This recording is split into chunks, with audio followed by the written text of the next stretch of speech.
Stoner producers, quit getting high on my recording session, and all you hungover engineers too.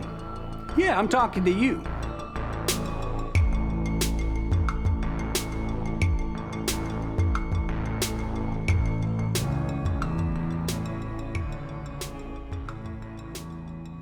I get a lot of freelance work in great production spaces away from my home studio.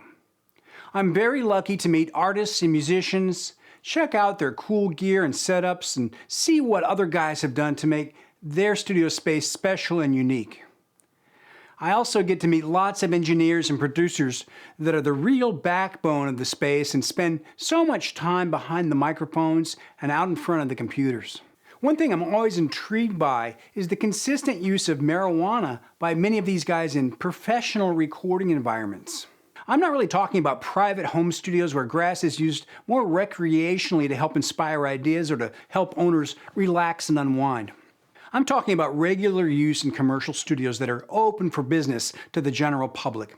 Places that have the "Welcome, we're open" sign displayed proudly in the front window. So many times I walk into a space for the first time only to see or smell cannabis in the control room, usually with pipes or paraphernalia on the studio desk. Now I'm coming in as a professional to consider using the studio to record, mix, or perhaps shoot a video. Really just taking a first look around to see if the space and the vibe are a good match for me and my customers. Thousands of dollars worth of gear and studio space designed to impress me and make me want to spend my money there. Usually someone else's money that has hired me to produce or complete their project. So the engineer or staff has obviously just gotten stoned before I came in, or sometimes even while I'm walking through the place trying to chat with them, just to see if I potentially want to hire them or work there. Now, I gotta be honest, it's not a very good first impression. Right away, I'm going to draw some conclusions about the place, and they're not really even based off the studio itself or even the elaborate equipment and acoustic treatment there. It's really all about the courtesy and professionalism of the studio staff. Have you ever walked into a restaurant where nobody seemed to care that you were even there? Now imagine if the waiter came up to your table completely stoned and disinterested. Would you ever go back there again? Probably not. Now, I'm not at all opposed to the use of marijuana recreationally, or sometimes to enhance the experience of an entertainment venue or perhaps a piece of music or maybe a great film. It can be great at parties or out on the town having fun.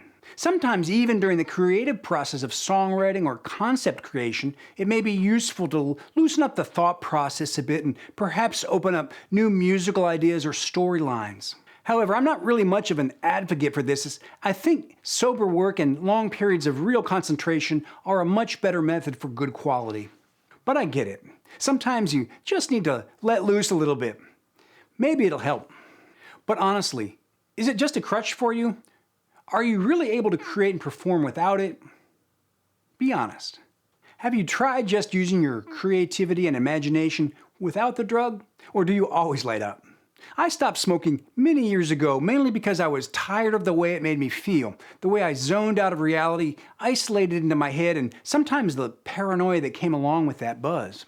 I'm not really one to judge, and I do think I have a pretty open mind about drug use and how it can be okay sometimes in moderation. But in a professional environment, this is not really moderation, is it? Not good judgment and not a very good way to impress new customers or earn a living.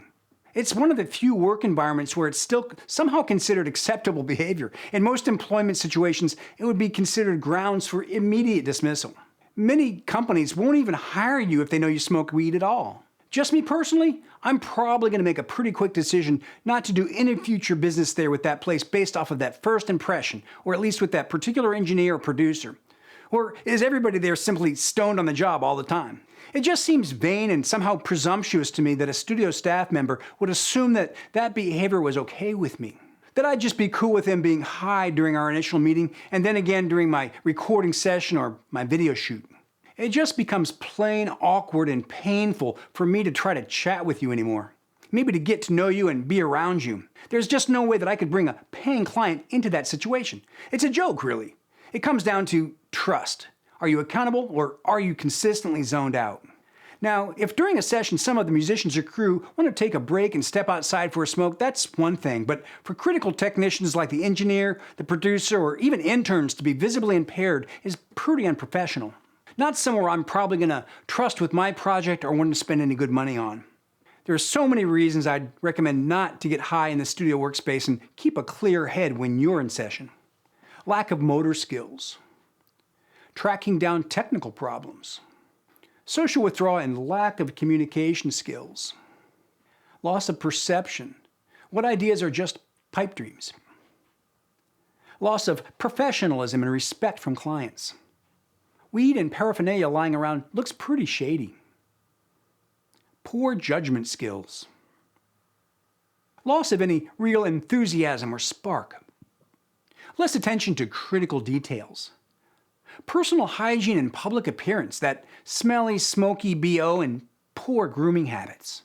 It just lets me know that you're probably more interested in getting high than me or my ideas. And then there's always legality concerns, especially around potentially traveling abroad or out of state. Forgetfulness, lack of memory or recall, both short and long term. Do you really remember what we talked about or agreed to do together? Time awareness. The studio clock is ticking.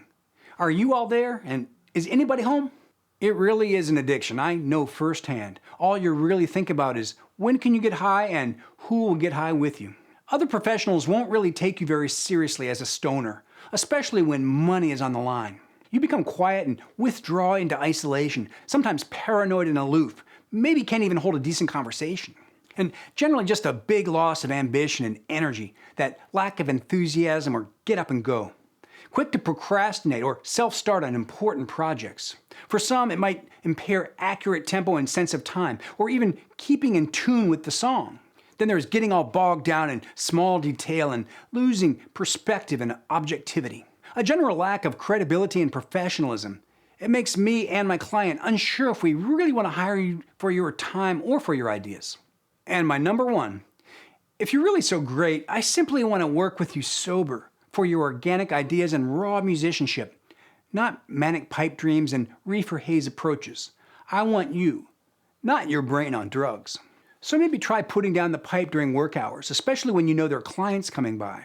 When you're done with your day, maybe have a toke then as you pack up, or even better, just wait till you get home. Here's my challenge to you. Try to quit for a few days or perhaps a week or two and see how that goes for you. For me personally, I like the way I think and communicate much more without the crutch, without all that haziness. I like to be all there with all my senses clear and present. If you've enjoyed this video and would like to see more, please consider joining my recording studio forum. It's full of tips and tricks, as well as my personal advice on how to improve your studio and keep your clients happy and productive. I'm offering it all to you right now at a special early bird discount. Mahalo for your kind support, and aloha from Hawaii.